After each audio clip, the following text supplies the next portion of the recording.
So welcome back again to Graceland. We don't come again with another update. Right now, I want to talk about some of the trending things when they go on for the country. Guys, as you all know, Nnamdi Kanu, ever since when we say that they sentenced Nnamdi Kanu to life imprisonment, a lot of Nigeria they are weeping because of the pain when that man they go through. That innocent man when be say Nigeria government refuse to set free. Just imagine say bandits that they waka freely for streets. Person when be say they no even see one person when he kpai the sentence am to life imprisonment. Meanwhile people when be say they suppose even sentence to kpai, then dey street they live freely, still they carry out their evil plans. Guys, make una just watch this video and after watching feel free drop your opinion. And I beg, if you never subscribe to this channel, subscribe make you for the get our updates. Subscription are free. An injustice to one is an injustice to all. And those who clap for injustice, by the special grace of God, you will one day have a taste of it. Terrorists and bandits are going up and down, doing all sorts of havoc in northern Nigeria, in eastern Nigeria, in western Nigeria. Some weeks ago, they entered Kwara State and killed Christians inside the church. Anke Shesu, inside the church. Weeks ago, NJKB, Government Girls Comprehensive Secondary School Maga, and abducted 25 pupils and killed their principal. Where is Leah Sharibu today? Where is Leah Sharibu? Where is Leah Sharibu? Deborah was set ablaze in Sokoto. And to my greatest surprise, lawyers came out. Not that they were hidden. They came out openly to defend those Islamic extremists, the mobs that set her ablaze. What is the justice we are talking about here? Nnamdi Kanu is the least of our problems in this country. Is the least of our problems. Our brothers, our fathers are being sent, soldiers are being sent to die for nothing. You all saw the general that was killed.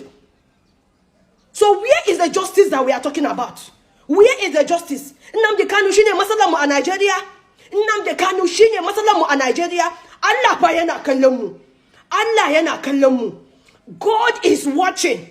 God is watching. Everyone that is seeing the injustice in this country, that is clapping hand for it, I pray for you this morning. You and your family will have a taste of injustice. You and your family will have a taste of injustice.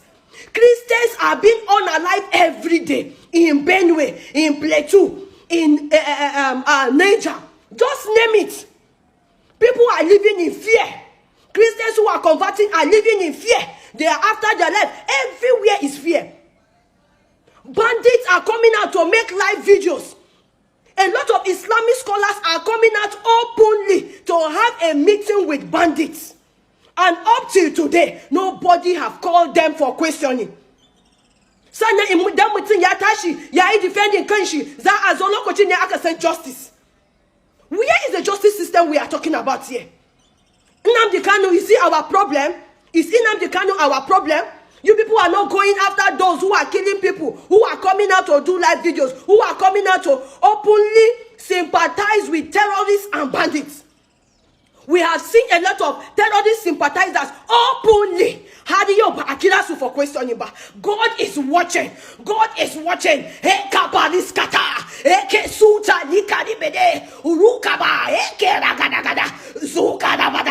Everyone that is supporting injustice in this country, Father, in the name of Jesus, I decree they shall have a taste of it. Their family members will have a taste of it. Their children will have a taste of injustice. Their loved ones will have a taste of injustice. In the name of Jesus, release Nnamdi Kanu. Honestly, with the way Sheikh Gumi is going, he's going to even cause more harm than good to the religion of Islam. I sincerely do not support what he's doing, because I wonder how you are going to be sympathetic to terrorists and forgetting the victims of the terrorists. How can we continue like this? And if Sheikh Gumi continues to do what he's doing, it's going to even make the situation more complicated. And because he's an Islamic cleric, is going to bring more bad light to the religion of Islam. I am advising Sheikh Gumi to read the room. Please, Sheikh Gumi should read the room and understand what is happening and stop making, he should just stop commenting. Because he is further he's exacerbating the entire situation to be even worse than what it is.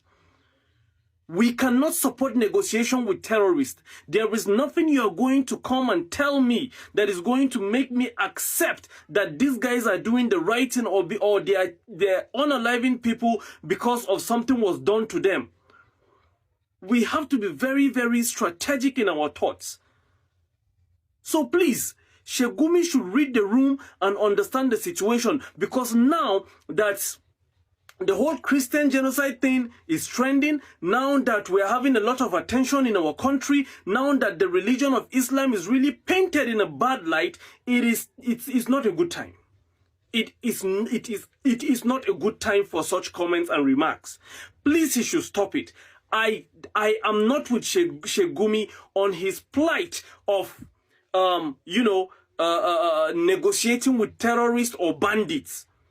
There is nothing that you can compare to the life of a human being. You cannot compare the life of cows to the life of a human being. So this is just what I'm here to say. This has to stop. I am a Muslim and I disassociate myself from what Sheikh Gumi is saying. I disassociate myself from the mode of operation he wants to imbibe and say he wants there should be negotiation with terrorists. I do not support that. I do not support that. You cannot be a terrorist apologist and you are going to expect us as Muslims to support that type of ideology. So please, Sheikh sir, please, I think it's high time you just step by the side and let's see how these things is good. Because now you are exacerbating it, you are making the entire situation worse, and then the religion of Islam is being painted into a much more bad light. Because now people are saying that, oh, this is it, since he's an Islamic, because you being an Islamic cleric, you are like a key figure in Nigeria and the religion of Islam in Nigeria. So anything you say is going to be generalized and is going to be taught that every Muslim in Nigeria has the same context, has the same ideology of negotiation with terrorists. I disassociate myself from that, and please, sir, I urge you to just please remain quiet for the meantime. I'm begging you in the name of God. Negotiation with terrorists has no place. It has no place in humanity. How do you want the families of the people that were unalive to think? How do you want them to feel and think? Please, sir, this should stop. Thank you. Peace and love. You see, the same justice system that gave these two guys life sentence, in case you've forgotten, this is Sunday Jackson and this is Nnamdi Kanu. Sunday Jackson was an Adamawa Christian farmer who was attacked in his farm by a Fulani herdsman, a terrorist. And in self-defense, he got the upper hand and brutalized. He killed the herdsman who has come to take his own life. But he had to defend himself, and he got the upper hand and he killed the terrorist. What happened? He was convicted, sentenced to death by a Nigerian court. Just the same way the man who said, we are not being treated rightly, let us go. Although he did more, he exposed a whole lot. He exposed the secret of the Fulanis. He exposed the late Muhammadu Buhari. So many things he did which offended the Fulani Caliphate badly. He has also gotten a life sentence. But you see this one, Smaila, a leader of ISWAP, is a Fulani terrorist. He killed so many people and he has gotten 20 years imprisonment, which obviously is going to serve less. We know. He's definitely going to serve less. He can get a pardon next year or next 2 years, and he will be back into the system as a repentant terrorist. He will be given a juicy position. That's the current wonderful Nigeria that we are having. You get the point now. Remember, they are both non-Muslims. They are both non-Fulani. Even when one is a Northerner, but he's not a Muslim. He's not a Fulani. So, if you are not a Fulani, you are not a Muslim, you deserve to die. As far as the Supreme Court is concerned, in the case of Sunday Jackson, why would you resist a Fulani terrorist from taking your life? I think that's exactly what he was guilty of. Now he has been condemned to death. That's the Nigeria we are all clapping for, right? That's the Nigeria we are currently applauding. It's okay. When it gets to your turn, we will still be here. You get the point now? Because it will definitely go round. It's an injustice that must go round. You cannot escape it. In as much as you celebrate it now, because it has happened to somebody you hate his tribe, or somebody you don't like his religion, what makes you think you are immune? Of course you are not. I'm laughing or I'm smiling with pains in my heart, knowing that a country that was supposed to be a sweet home for all of us has become this kind of a country that the terrorists have been allowed to have a free way. They are roaming all over the place with arms, with their faces showing. They are free.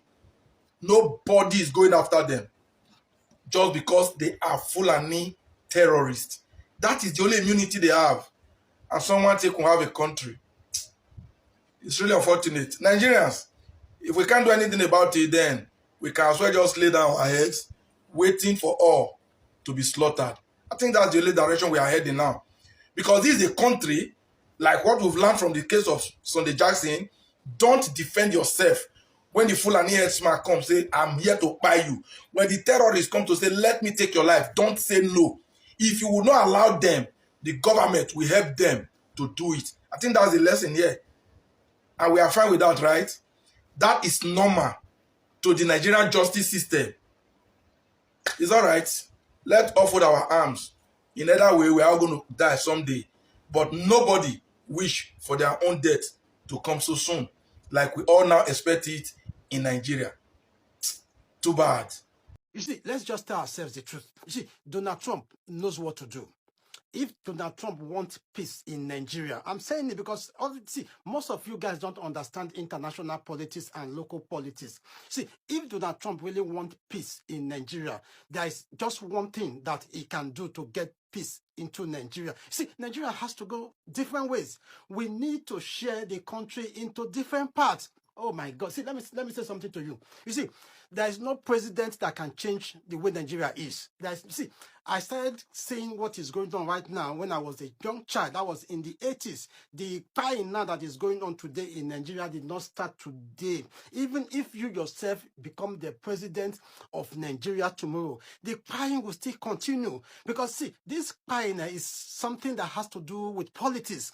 It has to do with tribe. It has to do with religion. You understand? Because we and these people, we are not the same thing. Oh, God. So that's why I'm saying that if Donald Trump really wants to help the Christians in Nigeria, Donald Trump knows what to do. The One Nigeria project is being sponsored by the US and Britain. They are the one that is sponsoring or supporting the entity called One Nigeria. So the entity called One Nigeria is the reason why today we have so much crying in Nigeria. Because I've said it countless times that the kind of spying that is going on today in Nigeria, that kind of spying itself is not even happening in Russia and Ukraine, where they have a very high-scale war. There's something like that. There is nothing like that. So the best thing for Donald Trump to do, if Donald Trump truly say is genuine, because you see, the guy keep talking. Because today again he said that Nigeria is a disgraced country. It's not just talking. You see, the talking is not going to work. They know what to do. Because you cannot bring people together that are not of the same, character.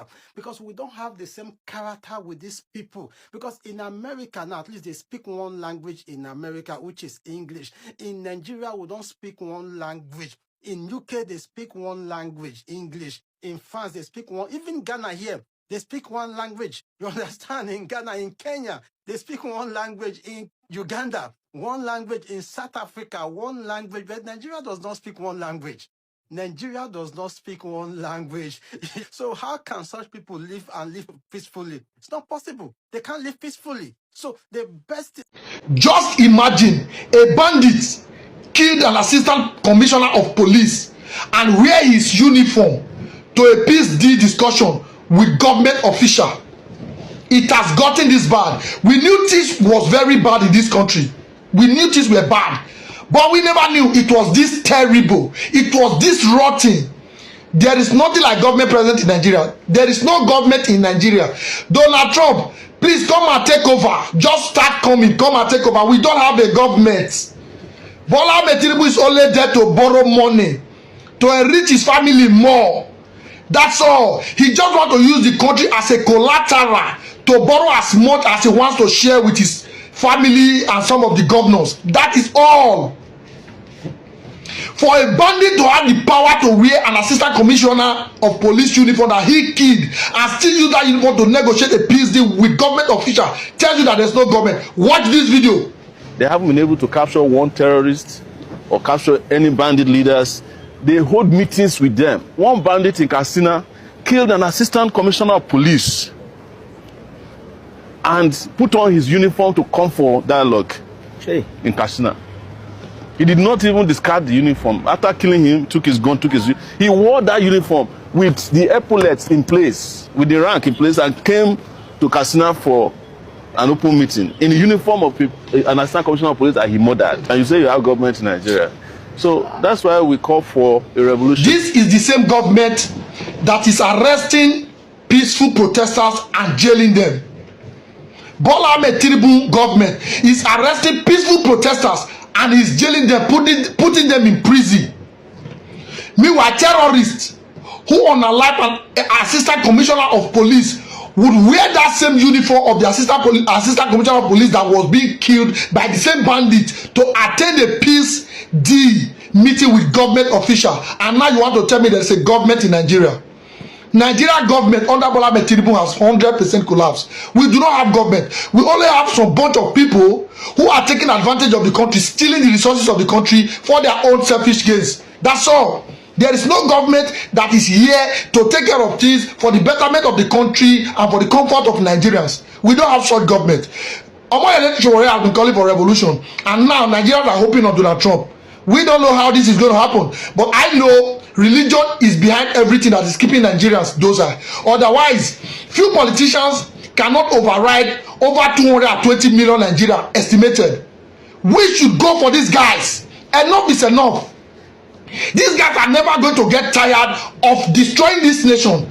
They all have dual citizenship. You will agree to that. Most of your politicians have other countries' passport. At any given point in time, they are out of this country. You will be left alone to contend with these bandits that they have brought in from Niger, Cameroon, other countries because of election purpose. And now, those guys they brought for election purpose have now come to stay, and they are now doing other things to satisfy their own desire. Hence, your government cannot go after them. Your government cannot do anything. They are incapacitated.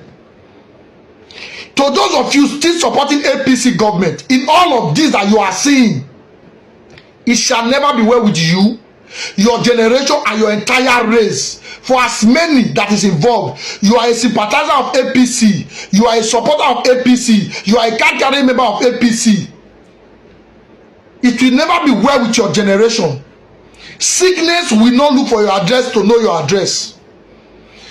Calamity, agony and pain will be your permanent neighbor, will be your permanent friend for as many of you that is guilty of this.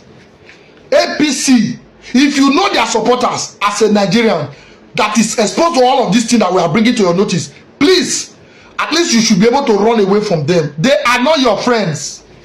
They are not. They are responsible for the problem we are all in right now.